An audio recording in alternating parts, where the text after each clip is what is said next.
අපරාධ පරීක්ෂණ දෙපාර්තමේන්තුව මගින් අත්අඩංගුවටගත් බන්ධනාගාර කොමසාරිස් ජෙනරාල් තුෂාර උපුල්දෙනිය හෙට දක්වා රක්ෂිත බන්ධනාගාරගත කරන ලෙස කොළඹ මහේස්ත්‍රාත් අධිකරණය නියෝග කර තිබෙනවා. ඒ අනුව ඔහු අද අධිකරණයට ඉදිරිපත් කිරීමෙන් අනතුරුව ඉදිරිපත් වූ කරුණු සලකා බැලීමෙන් පසු කොළඹ අතිරේක මහේස්ත්‍රාත් මංජුල රත්නායක මෙම නියෝගය ප්‍රකාශයට පත් කර තිබුණා.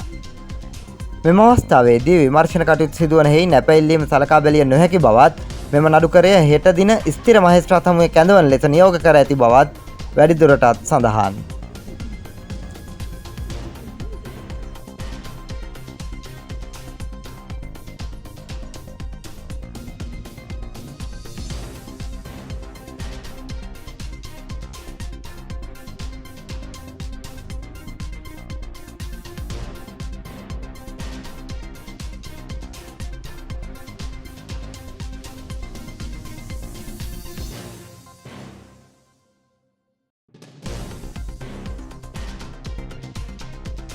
හැමදේම හරියටම දැනගන්න නිවුස් වන් ලංකා සබස්ක්‍රයිබ් කරන්න.